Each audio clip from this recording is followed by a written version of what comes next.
આજે વરસાદ ખૂબ હતો. બધા રસ્તા બંધ હતા. એક મંદિરની પાસે એક કરોડપતિ વ્યક્તિની ગાડી બંધ પડી ગઈ.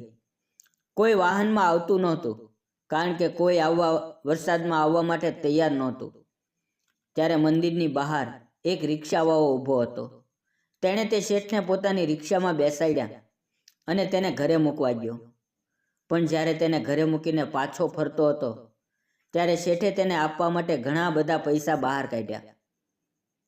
પણ તે રિક્ષાવાળાએ તેને કહ્યું, મિત્રો, વાર્તા ખૂબ જ સુંદર છે, પૂરેપૂરી સાંભળજો, મજા આવશે. તો ચાલો પૂરી વાર્તાની શરૂઆત કરીએ. અમદાવાદના જુહાપુરા વિસ્તારમાં એક નાનકડી ઝૂંપડપટ્ટી હતી. ત્યાં રહેતો હતો રમેશભાઈ. ઉંમર લગભગ 50ની આસપાસ. દિવસભર રિક્ષા ચલાવે અને રાત્રે થાકીને ઘરે આવે. ઘરમાં એક જ ઓરડો, એક નાનું ચૂજું અને પત્ની કમળાબેન. બંનેનું જીવન બે જ વસ્તુએ ચાલતું હતું: મહેનત અને શ્રદ્ધા. રમેશભાઈની એક ખાસ આદત હતી. દરરોજ રાત્રે 9 વાગ્યે એ રિક્ષા બંધ કરીને સીધો શંખેશ્વર મહાદેવના મંદિરે જાય. ત્યાં એક નાનકડો દીવો કરે. નહીં, મોટો દીવો. ફક્ત 4 આનાનો, એટલે કે 25 પૈસાનો નાનો માટીનો દીવો અને એક નાની વાટ. દીવો કરીને 2 હાથ જોડીને ઊભો રહે અને બોલે, હે મહાદેવ, મારી પાસે તો બસ આટલું જ છે, પણ મારું દિલ ભરેલું છે.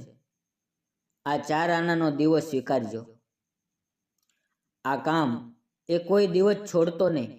વરસાદ હોય, ઠંડી હોય કે ગરમી, રમેશભાઈનો દીવો ચોક્કસ કરાતો. એક દિવસ રાત્રે ધોધમાર વરસાદ પડી રહ્યો હતો. રમેશભાઈની રિક્ષામાં એક પેસેન્જર બેઠા હતા. એક મોટા વેપારી. નામ હતું જયેશભાઈ પટેલ. ખૂબ મોંઘી ગાડી હતી, પણ ટ્રાફિકમાં ફસાઈ ગઈ હતી, એટલે રિક્ષામાં બેઠા. વરસાદ એટલો હતો કે રસ્તા પર પાણી ભરાઈ ગયા હતા. રમેશભાઈએ રિક્ષા ધીમે ધીમે ચલાવી અને એકદમ સલામત જયેશભાઈને તેમના બંગલા સુધી પહોંચાડી દીધા. ભાઈ નોટ કાઢીને ભાડું આપવા ગયા, પણ રમેશભાઈએ હસીને કહ્યું, સાહેબ, આજે વરસાદમાં તમે મારી રિક્ષામાં બેઠા, એ જ મારા માટે મોટી વાત છે. હું ભાડું નહીં લઉં. રમેશભાઈ ચોંક્યા, પણ રમેશભાઈએ હાથ જોડી દીધા. જયેશભાઈએ નમ્રતાથી માથું નમાવ્યું અને ચાલ્યા ગયા. હવે આ ઘટનાને 10 વર્ષ થઈ ગયા. એક દિવસ રમેશભાઈની પત્ની કમળાબેનને અચાનક ખૂબ તાવ આવ્યો. ડૉક્ટરે કહ્યું, ટાઇફોઇડ છે, તરત હોસ્પિટલમાં દાખલ કરો.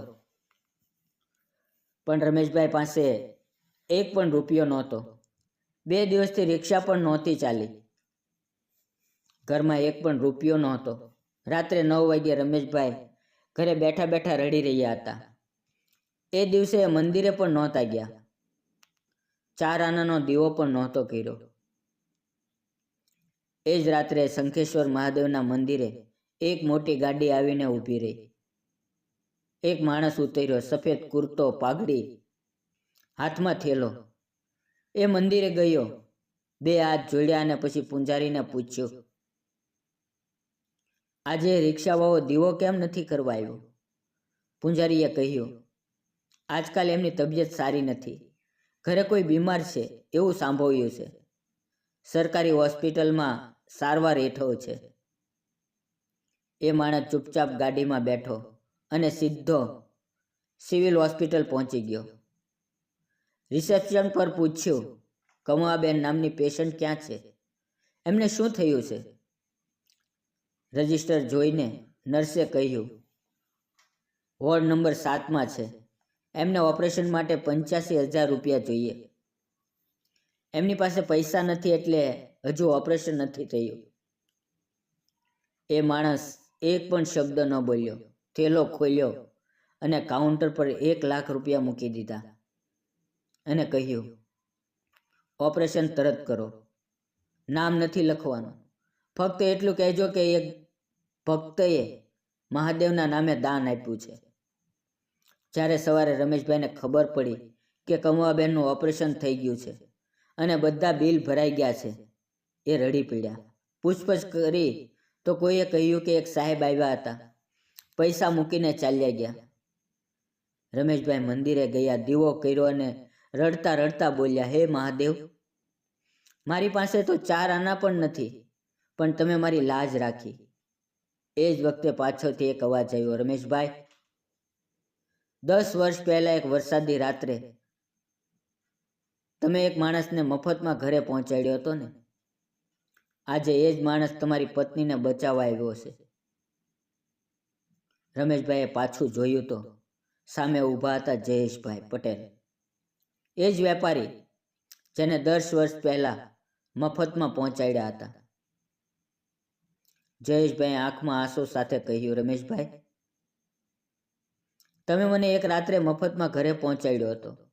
આજે મેં તમારા ઘરનો દીવો બચાવ્યો છે. રમેશભાઈના પગ નીચે ધ્રુજવા લાગ્યા. એ રડતા રડતા જયેશભાઈના પગે પડી ગયા. જયેશભાઈએ એમને ઊંચકી લીધા અને કહ્યું, આજથી તમારું ઘર મારું ઘર, તમારી દીકરી મારી દીકરી, અને હું તમારો દીકરો. અને એ દિવસ પછી રમેશભાઈએ ફરી કદી 4 આનાનો દીવો નહોતો કર્યો, કારણ કે હવે એમના ઘરમાં દરરોજ એક મોટો દીવો પ્રકાશતો હતો, પ્રેમનો, શ્રદ્ધાનો અને માનવતાનો દીવો. મિત્રો, આ વાર્તા સાચી નથી, પણ એનો સંદેશ 100% સાચો છે.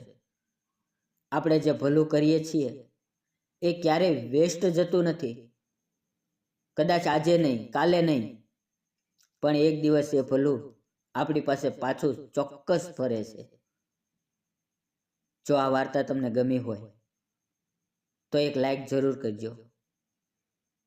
કોમેન્ટમાં લખજો, જય મહાદેવ. અને આવી વધુ હૃદયસ્પર્શી વાર્તાઓ માટે ચેનલને સબસ્ક્રાઈબ કરી બેલ આઇકન દબાવવાનું ભૂલશો નહીં. મિત્રો, આ વાર્તા સંપૂર્ણપણે કાલ્પનિક છે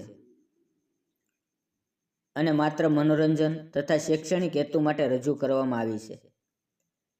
આમાં આવેલા પાત્રો તથા ઘટનાઓનો કોઈ વાસ્તવિક વ્યક્તિ કે ઘટના સાથે કોઈ સંબંધ નથી. જય મહાદેવ. આવજો. ફરી મળશું નવી વાર્તા સાથે. ત્યાં સુધી ભલું કરતા રહેજો.